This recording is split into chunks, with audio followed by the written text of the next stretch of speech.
大家好，欢迎收看今天的面具人。今天是2020年的11月23号，星期一。今天要和大家说的事情呀，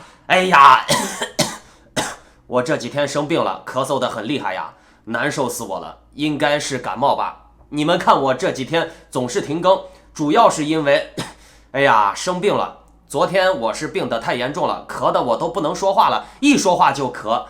有人还说面具人我是不是确诊了呀？我稍后确实会考虑去检测一下，如果没有好转的话，当然了我也没有出门祸害别人我就把我自我隔离一下先去看病。那说到确诊的话，今天的话题确实和疫情有关。来看今天节目的标题：习近平对江派动手了，上海疫情大爆发，内蒙古搞变态清洗，满洲里彻底封城，火车停运，快递禁运，发生了惨烈的事情。武装灭共还是灭美？面具人我发现了一个乱象非常匪夷所思的事情，那就是我标题最后写的是武装灭共还是灭美这里面的玄机可大着呢。好了，先来说一下习近平对江派动手的事情。上海这边大爆发疫情了，你们来看这张图看整个浦东都红了。那至于上海其他的城市红不红，要看党中央的需求。你们看这张图，感觉还不是很严重的话，那来看这张图现有确诊64人，累计确诊1307人，累计治愈1236人，累计死亡7人。这个数据神奇不？刚确诊了1300多人，然后呢就治愈了1200多人。党国的这个医疗水平已经达到了星际争霸的水准了呀。我们仔细看看习近平的动作就知道了，哪个地方疫情爆发，哪个地方就会撤换大批的官员，然后呢被习近平换上一些不知名的自己的人。这次呢轮到蒙古和上海了，蒙古我等一下说更惨烈。先说上海上海一直是江泽民的老巢，确实呀，这个上海在江泽民的打造下让很多人受益了，赚大钱了，当然也包括江泽民自己那么这一次上海疫情爆发，很显然就是冲着最后剿灭一波上海的官员去的。你们还真别说这个病情呀，还真的是听党指挥跟党走的。纽约时报报道了一篇文章抨击了郭文贵和路德还有阎立梦，说他们造谣，说这个新冠病毒是人工合成的现在呢也有很多民间的人士相信这个说法说它是人工合成的嘛。然后呢很多大媒体，比如自然杂志呀 CNN 这些专业领域的权威媒体他们更倾向于病毒是天然的，不是人工的。那么面具人我看待这种问题的角度，我并不在乎这个病毒是天然的还是人工的，我只站在政治的角度去看。共产党是一个物尽其用的政权，是极右翼法西斯。任何对于共产党有价值的东西，它都会利用压榨它的价值的。从这次全球事件的结果来看不管这个病毒是不是人工共产党都成功的利用了这个玩意儿，把这个东西造成的危机转变为了共产党的武器。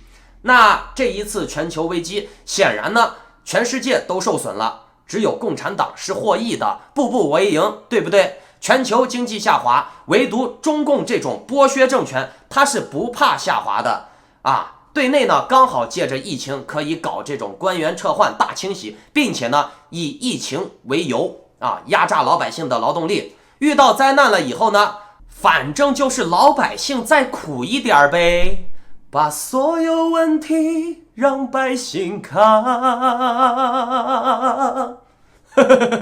对不对？前段时间不是马云公开讽刺我党吗？马云10月底在上海外滩金融高峰会上发表了长达20多分钟的演讲，这个演讲呢是马云上市被阻挡的导火线。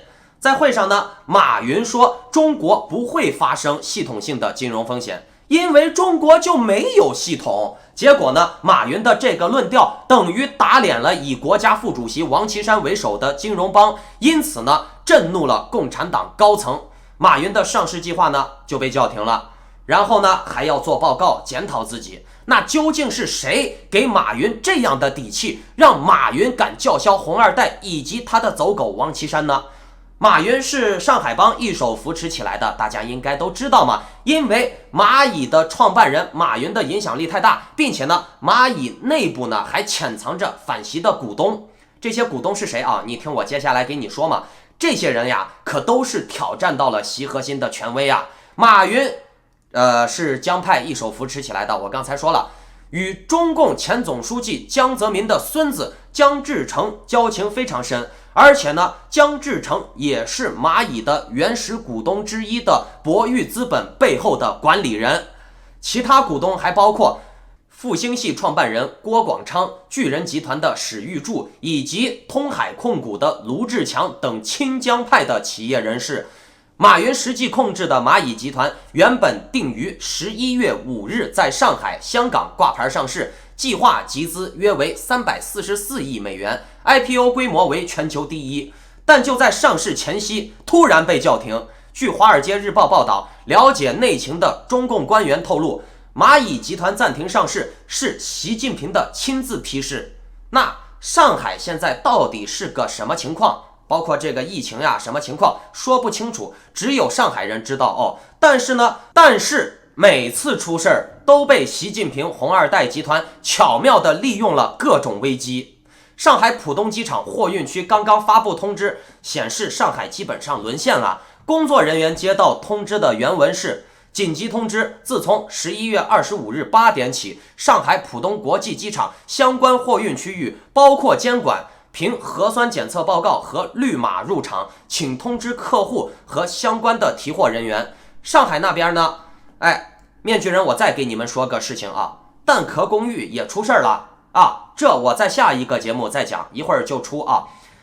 而且呢，面具人我还找到了一些视频啊，很多人密密麻麻的人头啊，被拦截在了这个上海的机场啊，那些人尤其是穿着白大褂的防护服的，拉成人链挡住这些人，不让他们坐飞机，不让他们出关啊。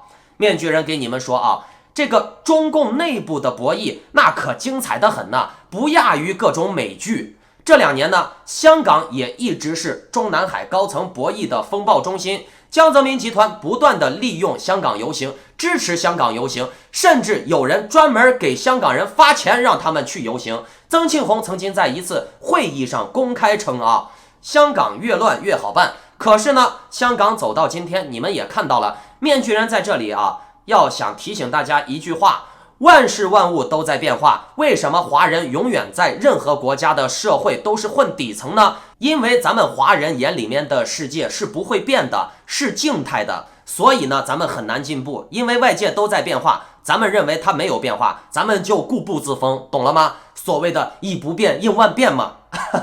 就拿香港这个事情来说，很多力量都在里面博弈啊，有英国，有美国，还有中共内部的各方面的力量。虽然江派支持香港游行抗争，但是呢，以川普为首的美国却反应很冷淡。虽然黄之锋、周庭、黎智英早期很努力的支持，甚至是煽动香港游行，可是他们在后期呢，明显可以看到，黄之锋、周庭还有这个黎智英这些人啊，都在演割韭菜撸钱的戏呢，知道吗？众志撸了香港几千万以后解散了，黎智英的股价涨了10几倍以后，弄了个什么64页的硬盘门、通乌门来干涉美国大选，给川普助选，造谣拜登，媒体带头造谣。你说苹果日报他以后啊带头造谣，他和天天说假话的 CCTV 有啥区别啊？苹果日报也带头造谣， CCTV 也是天天造谣嘛，对不对？如果美国不管香港，其实呀，香港再怎么游行抗争也是无济于事的，并且呢，香港人不幸的恰好就遇到了川普这种只要有眼前利益满足他了，川普就不会找事儿了。什么人权呀、普世价值不用谈啊，咱们先来谈生意、谈钱，对吧？典型就是菜市场卖菜大妈的思维。你们仔细看看川普这4年来的举动啊，哪一次不是捡了芝麻丢了西瓜？中东市场、亚洲市场，美国都已经被踢出在门外了。是呀，短期内你看啊，美国走什么退缩主义呀，撤军呀，退出这些协会呀，退出这些贸易组织啊，短时间内看是降低了美国的运营成本了，回收了一点利益。可是以后呢？以后呢？以后美国就再也没有主导这些市场的机会的话，你觉得划算吗？别人都在进步，你走保守主义、孤立主义，那你必然是退步的。并且呢，大家想一个很明白的问题嘛，就是大家都知道美国和中国是对抗的，那两国对抗，双方的人民必然会感受到压力，甚至要承受压力，对不对？那你在对抗的过程中，无论你的领导层还有你的人民阶层承受不了这种压力而败退退缩的话，那你就要为你的退缩为你所谓的保守主义付出代价，对不对川普很明显属于斗不过外部属于这个在外面吃了亏了以后战不过人家，然后呢收缩回来在国内很凶狠说这个媒体是假的，那个帮派那个党派是假的谁都是假的，就川普说的是对的别人说的都是错的，对吧？中共和俄国都已经看出来了，川普是属于很软弱无能的总统。川普上台以来是40年以来美国唯一一个不参与任何战争的总统，吃了亏就退缩，然后呢在自己本国国内窝里横。拜登胜选了以后呢，你看习近平、普京都不承认，习近平鼓励川普打官司，普京今天也回应自己为啥不支持拜登。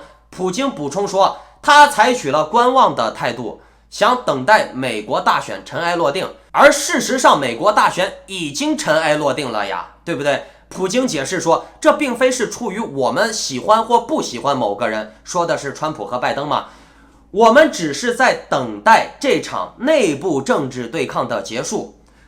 普京已经很明显能看出来美国在进行政治内斗了，明白没？普京表示他对川普和拜登都有同等的尊重，俄罗斯将与任何一位美国民众信任的美国总统合作，但选举结果必须以合法的方式加以总结。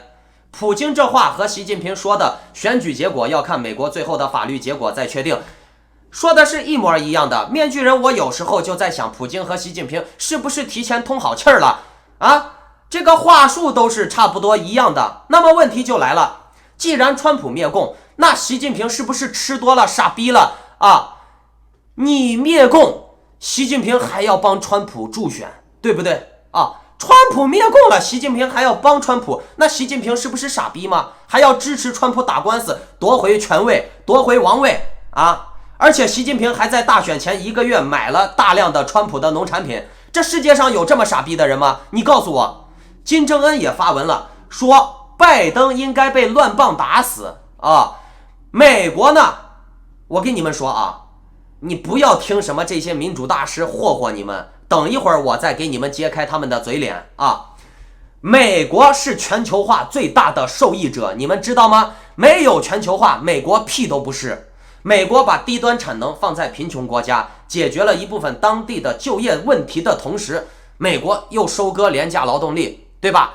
然后呢，美国是名利双收呀，是不是？这些贫穷国家还要说美国好，给他们带来了就业，同时呢，美国也利用这些中低端国家，利用他们的廉价劳动力、高压的劳动力，对不对？而且美国反而把它的高科技、高精尖行业控制在自己的手里，不会给这些国家去搞的，对吧？美国这几十年来一直都是这样过来的，对不对？好的东西留给自己烂的东西这些边角料呀、汤呀，给这些穷国家、小国家小兄弟们分一点，维持一下，是不是？那至于大家说什么知识产权被中共盗窃，那这是运营策略的问题，这是法律漏洞，怎么能和全球化挂钩了中共盗窃知识产权，这是属于中共的恶意攻击行为，并不代表你美国没有从全球化受益，对不对你因为中共盗窃了知识产权，你就说整个全球化不好了你要走退缩主义、孤立主义，你这不是脑子有病吗？就像你拿刀切菜的时候，你把手指头切了以后，你以后说我切菜不用刀了，我用手指头切，行不行？你觉得可能吗？两个完全不是一个维度的问题，好吗？美国走退缩主义，现在你们看美国现在不和世界上玩了自己1亩3分地，自己在屋子里面意淫撸管子，是吧？法国现在急速右转，迫害完了穆斯林以后，又开始迫害记者了。法国的记者现在采访啊，要提前给政府报备了。那这和中共的记者有啥区别？中共的记者去采访也要提前给政府报备，对不对？台湾也在急速右转，中天要被关闭了。台湾以后谁敢反对当权派啊，谁就要被关闭，并且呢，你看台湾人连吃什么的选择权都没有了，台湾人只能闭嘴吃屎，懂了没？啊，包括泰国也在急速右转，明显你可以看到泰国的皇室已经开始摄政了，对吧？如果美国继续退缩的话，全球将会进入下一个新的人类文明阶段，就是现在的国家已经和以前不一样了。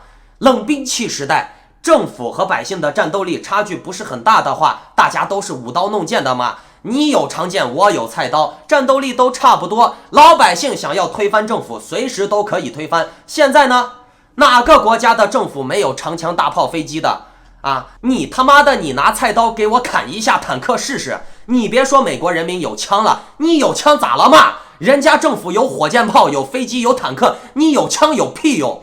现在高科技时代，注定老百姓是无法与政府军队抗衡的，你们懂吗？不信你试试看，用你的小米加步枪，你给我打飞机试一试嘛，对不对？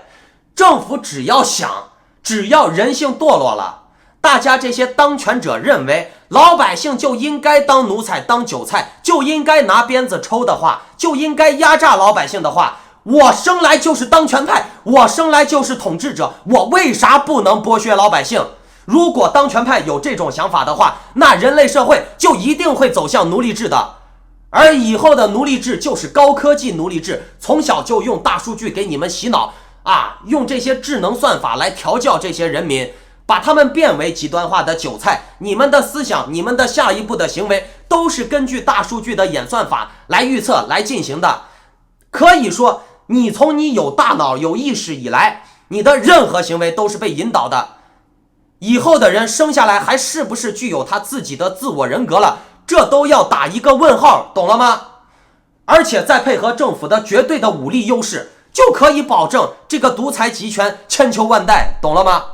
那么说到政府有绝对的优势，咱们再来看内蒙古这边啊，内蒙真的是这个维权运动啊，前几个月搞得轰轰烈烈的，然后呢，你看啊，美国现在甩手不管了啊，全世界的人权你们爱怎么样就怎么样，哎，你爱咋咋，你们真以为啊，只是当地国家可怜的老百姓利益受损了吗？美国不管他，你们以为只是当地的被镇压的老百姓被剥削了吗？其实受损的还是美国。当一个国家集权了以后啊，那他就可以不和你美国玩了呀。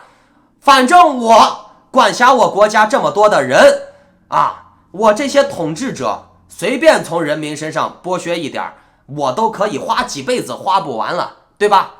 我可以不听你美国的呀，我可以对抗你美国呀。你们仔细看一下，全世界的国家啊，跟美国对抗的都是集权国家，除了中国以外，其他的这些集权国家还都不怎么强，对不对？但是人家还是不鸟你美国，还是敢跟你美国叫板，为啥？因为他们有人民做韭菜，有人民做粮食，懂了没？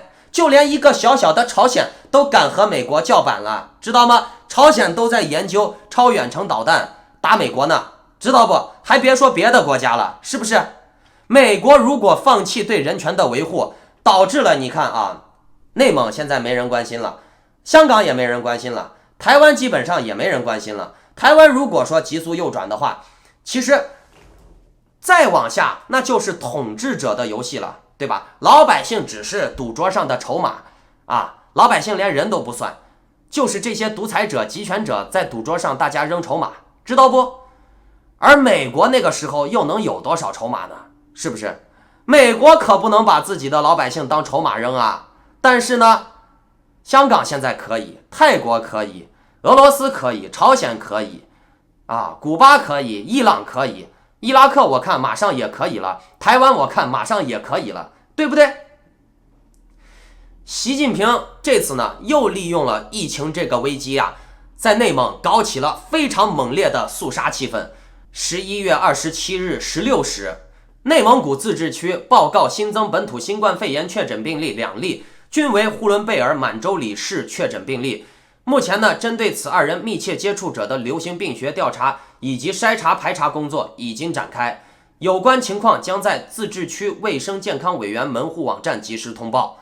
在官方通报前呢，健康时报记者发现，满洲里21日下午已经登上了微博热搜，引发了巨大的关注。有网友爆出，自从11月21日起，满洲里各站都停止办理客运业务了，列车停运，而且呢，已购买的车票的旅客呢，到售票窗口要办理相关的退票业务，并且呢，称给您带来的不便请谅解这类的，落款是满洲里车站。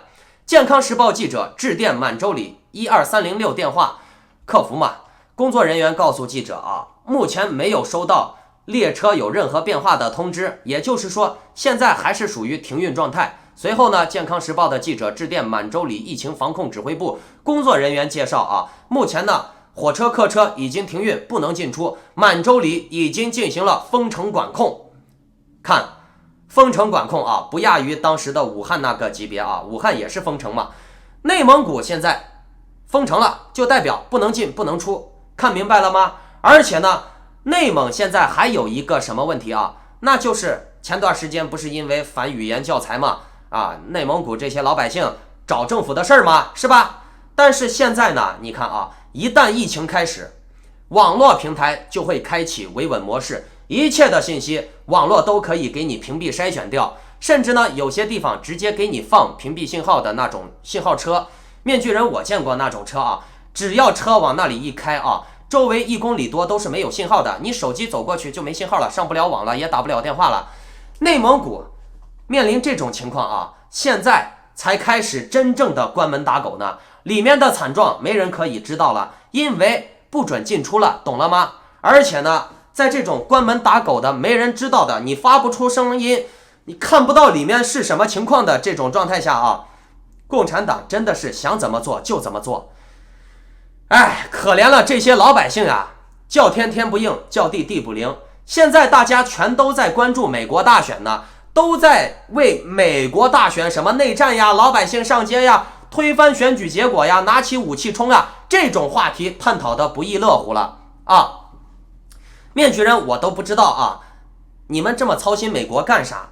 咱们来探讨一下心理退一步来说，如果美国不关注了中国的人权的话，美国不关心世界人权的话，那么你们认为世界还会关心美国吗？对不对？美国现在大选之所以还有人会关注，那是因为大家认为美国还有希望，想要美国变强，或者想要美国更好，以后呢能帮助他，是不是能帮助为中国为朝鲜为台湾的人权而奋斗一起维护世界和平，对吧？但是呢，面具人我问你们一句话如果说美国以后变成了独裁集权的国家了，美国本身就是独裁集权的扩张体了，你们还会关心美国的大选吗？当然不会了吧。甚至看到美国都烦都恶心都讨厌的时候，那证明美国这个国家真的就完了。现在大家都在关注美国，证明美国还有得救嘛，是不是？证明美国还有选举嘛，是不是但是你们看这些反共战神民主大师，他们现在也不关心国内人的疾苦了，而且呢也不灭共也不反共了，从灭共转变为灭美了。尤其是你看吴建民这个自称反共斗士的战神现在反共斗士也不当了，变成反美斗士了。你看他现在的节目天天就是灭美，灭民主党，反美。他们这帮人还有一个比较奇怪的转变，不知道你们在座各位观察出来没有这些人之前他们是怎么标榜自己的？尤其是王丹、江峰，他怎么说的？哎呀，我们是知识分子，我们是6·4学生，我们要和平理性非暴力包括吴建民他说他们都是合理非嘛，他说他们游行绝对不提倡武力。你看好他们现在的转变一旦他们谈到美国的话题的时候，就不标榜自己是合理非了。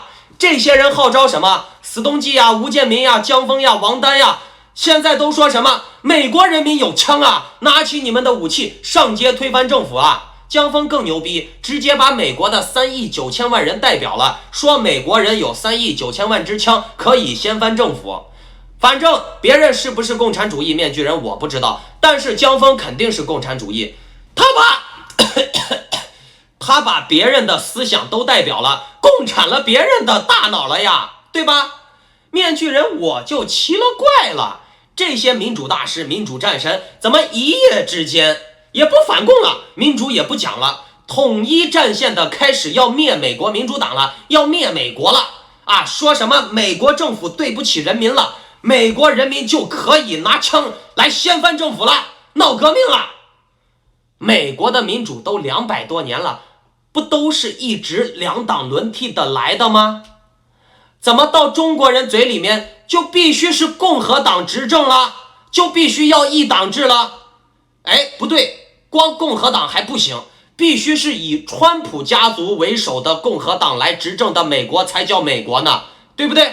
美国它再怎么样啊，也没有说因为你在媒体说什么就抓你吧，没有因为啊你是反对派就剥夺你的投票权吧，没有因为你不赞同他啊就要消灭你吧，是不是？每个人投的票都可以打客服，都可以查证的呀，都是受法律保护的呀，对不对？你本人都可以进行法律上的维护的呀，对不对？你在中国你有吗？你们天天在网上骂拜登，你被抓了吗？你在中国你骂个习近平试试，你骂个王岐山试试，对不对？美国的民主体制、新闻自由、言论自由、选票自由，这些东西没有变呀，你想骂谁就可以骂谁呀。怎么到华人口中美国就已经是中国共产党统治了啊？民主党就是中国共产党了，干什么呢你们啊？拉一派打一派是不是？哦，美国都既然是中国共产党统治了，你还祝你妈了个逼美国呀？啊，在美国物价又高，对不对？回中国呀，是不是？这帮人面对共产党的时候就说，哎呀，你们不要拿武器呀，你们要和中国共产党和平诉求呀，要改良中国呀，要对话中国呀，对不对？你看这帮人煽动香港的时候说一定不能动武力，一定要和平理性非暴力啊，要做给世界一个文明香港人的好榜样，千万不敢打警察。面对林郑月娥的时候，民主大师们都说香港人要克制呀，要理性啊，大陆香港都要克制，都要理性。怎么你们面对美国的时候就号召他们拿起武器来消灭民主党呀？啊，要发动美国内战呀，走上街头消灭亚非拉呀？你这是什么意思呢？啊，看好了啊，你们在香港大陆这边煽动，就煽动这些傻子上街游行，给你们制造大新闻，你们赚钱。然后呢，这些人被打被杀被抓啊，他们也不能反抗，合理非嘛，克制嘛，理性文明嘛，是不是啊？合着看美国好欺负还是看美国有人权啊？到了美国就可以肆意造谣，就可以拿起武器上街乱杀啊，支持这些什么骄傲男孩、士兵男孩啊，号召别人煽动别人拿武器去干死别人啊？还是说你们这帮民主大师傻逼们有什么想法呢？干什么呢？这是你们想干啥啊？面对共产党都没见你们这些民主大师号召拿起武器来干死习近平，干死王岐山，怎么到了美国就说让老百姓拿起武器干死拜登，干死夫妻医生？美国的法院都被中共收买了是吧？拿起武器来审判最高法官，是不是？美国的警察都被中共收买了，拿起武器自己当警察，是不是？什么意思呀？啊，民主党是杀你爸了还是杀你妈了啊？共产党迫害了那么多人啊，你怎么不号召去干死共产党啊？对不对？共产党迫害了那么多的中国人呢，而且搞计划生育迫害了那么多的，对不对啊？你怎么不去消灭共产党？美国给你福利，给你政治庇护啊，给你高额的工资，给你好的就业，美国的这个油管公司让你赚美金，让你赚打赏，你他妈的你号召人去推翻美国的政治啊？你真是吃谁的锅砸谁的碗啊！你江峰号召别人去干死民主党，那别人号召把你江峰的儿子干死行不行啊？你他妈的江峰，你都长成你妈的猪膀胱了啊，还有点人性吗？你他妈的你都不是人，你是个猪膀胱，你知道不啊？用着美国的言论自由，拿美国的言论自由赚着造谣美国政府的钱啊，赚着攻击美国民选制度的钱，赚着要消灭民主党的钱啊！你江峰不是灭共战神吗？你不是民主大师吗？去中国大陆，你也别说在美国利用言论自由没人管你，你爱怎么说怎么说，这算什么锤子出息啊！去中国大陆啊，号召老百姓上街干死习近平，干死王岐山啊，这才算你英雄，知道不啊？别在这欺负人家美国这个脆弱的言论自由，懂不懂？